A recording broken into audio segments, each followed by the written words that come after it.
Greetings, Precalculus students. We're going to move on to section 10.2 today, which will be an examination of parabolas in a new way. We looked at parabolas quite a bit in Algebra 2, and also we reviewed them a little bit at the beginning of this year in Precalculus. But now we're going to revisit them in the context of a whole group of equations and graphs called conic sections. I have a page of the book here that I want to show you first before we do the notes. This is page 699 if you want to look at it yourself. We're in 10.2 here. There's a group of functions, circles, parabolas, ellipses, and hyperbolas that are hyperbola. I think the plural is, it's just called hyperbola. That are called conic sections. Technically a line, a point, and two intersecting lines are also conic sections. But the idea is this: if you had two cones, three-dimensional cones, stacked on top of each other where the point of one was balanced on the point of the other, one upside down, one right side up, as you can see in these drawings. Imagine these as 3 dimensions. And then you took a plane, like a sheet of paper, and sliced through it. Had the plane intersect the cones or cones in some way. If that plane was perfectly parallel to the sort of the ground that the the cone's sitting on, or you would slice off, even you like literally cut off the top of this cone. The surface that would be left there would look like a circle, and it would be a circle if the distance up from this little vertex here to the edges of this were all the same. That a circle is a conic section because it's a section of a cone. It's literally, if you sliced a cone, you could make a circle shape if you did it a certain way. But if you tilted that plane just a little bit, like it looks here, you wouldn't get a circle anymore. You would get a shape called an ellipse, which looks a little bit like what you might think of as an oval, but it has certain properties if it came from slicing a cone. If you sliced it in a way that looks like this, where your slice is parallel to an edge of a cone, so if I took like a thing here and slid it up a little bit, the intersection would be a parabola. Imagine this cone just going on infinitely up. The edges of the parabola would just trace along the edge of that cone as the cone got wider and wider. And it actually is like a little, it doesn't come to a point at the edge here, because remember the cone's got rounded edges. But the red line here is a parabola, and parabolas, you didn't know it, but they can be thought of as this type of slice off of a cone.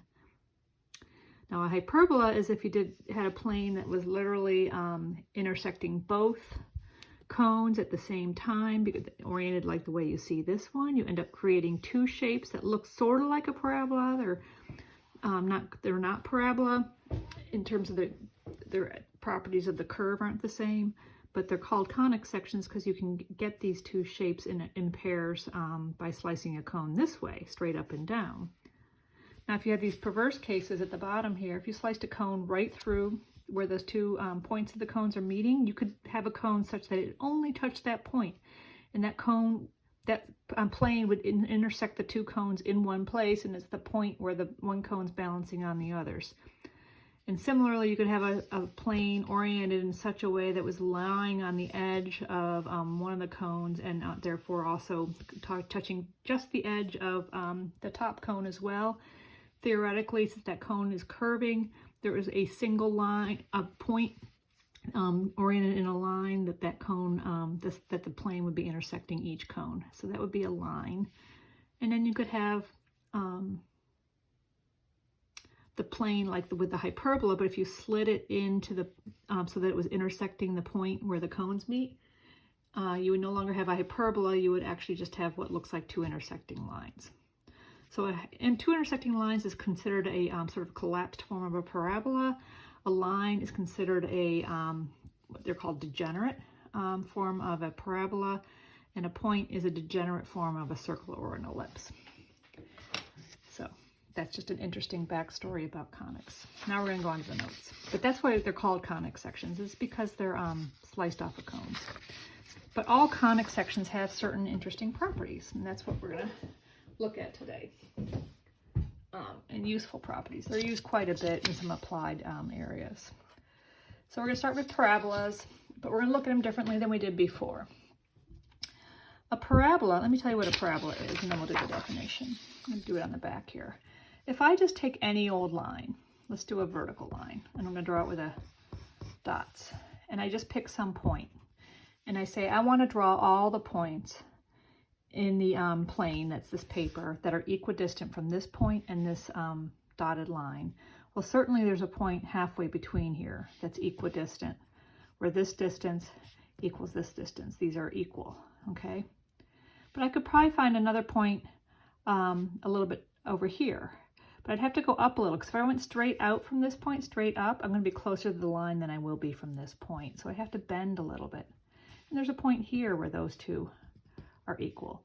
And there's a point here where these two, maybe it's a little more over here, point here where these two are equal, and so on.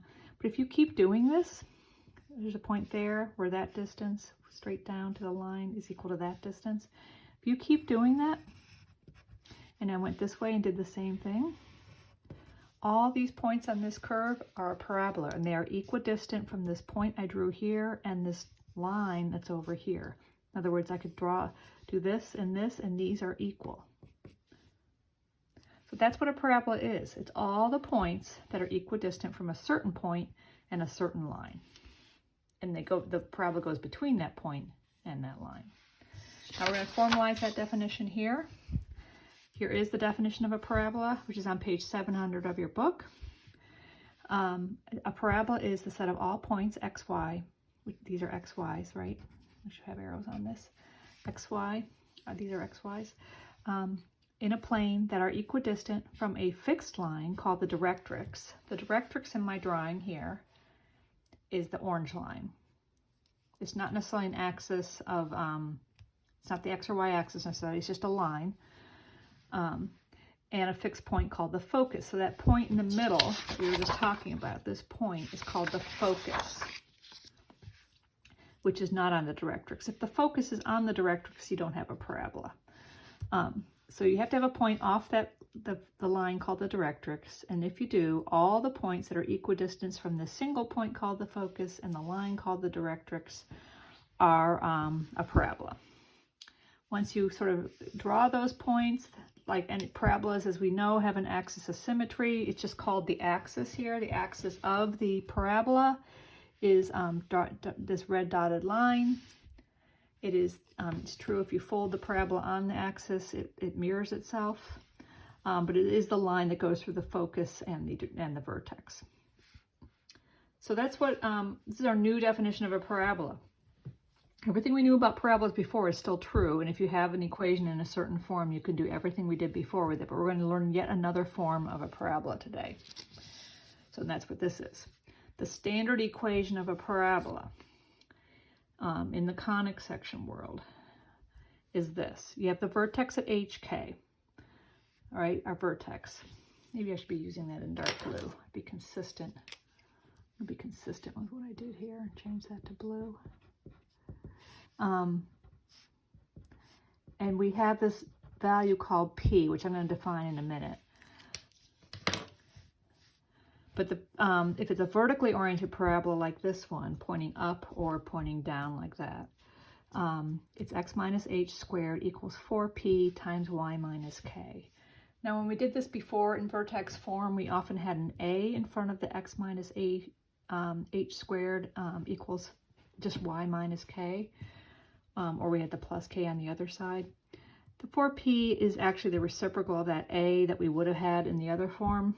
But the P has meaning in this world with focus and directrix, so we're going to be using this form now.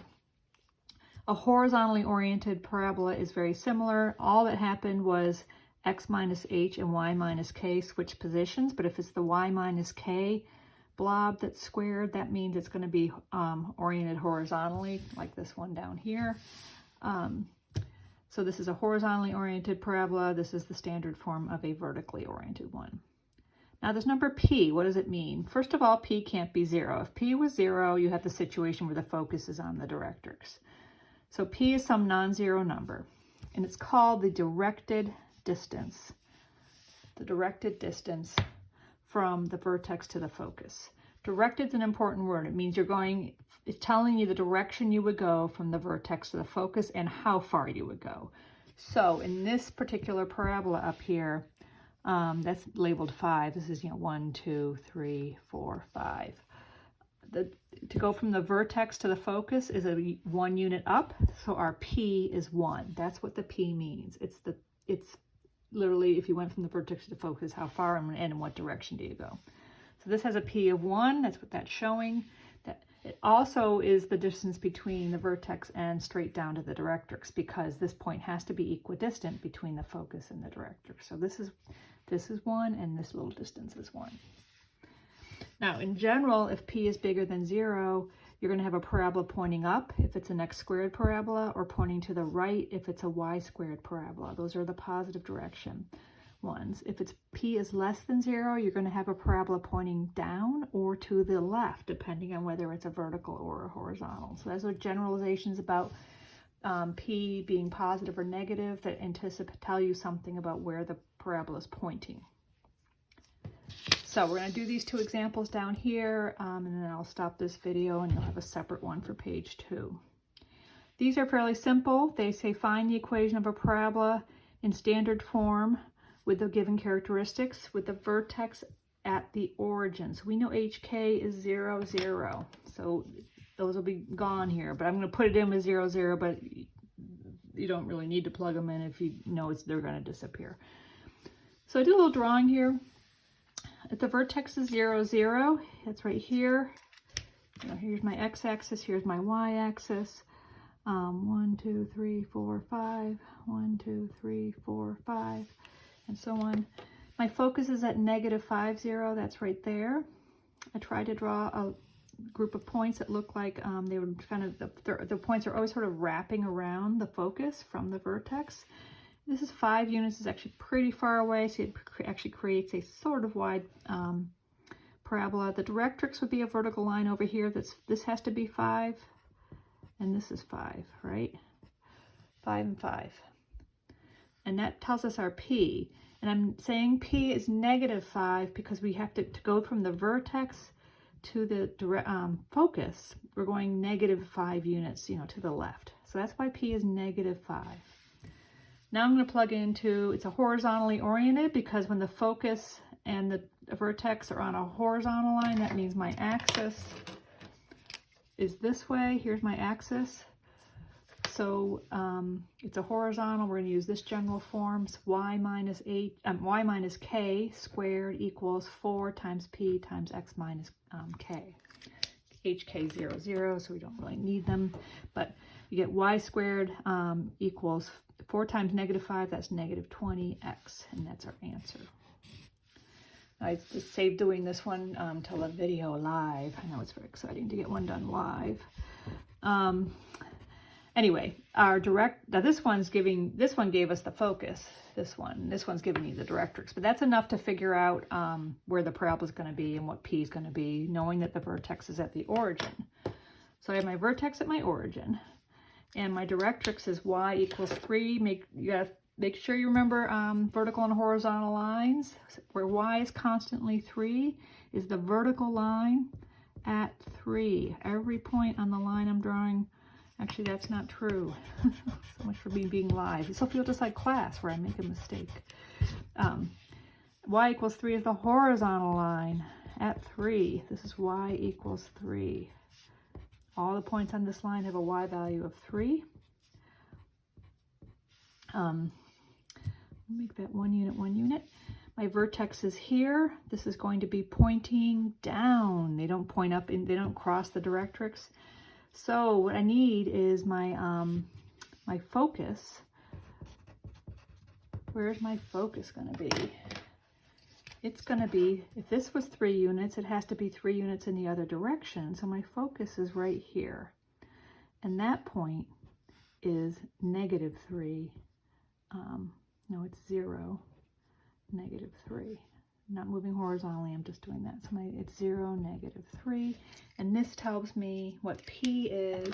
P is a directed distance from the vertex to the focus, that's -3, because we have to go in the negative direction to get to it.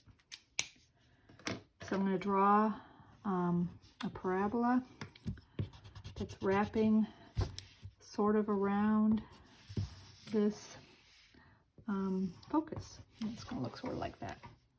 Should look curved down here. That's what our parabola looks like. Let's write the equation.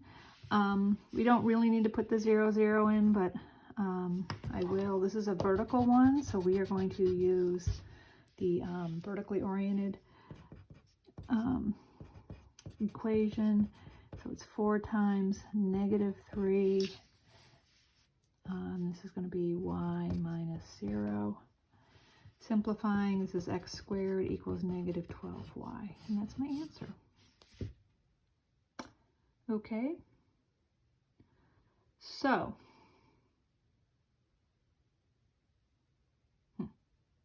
that's it.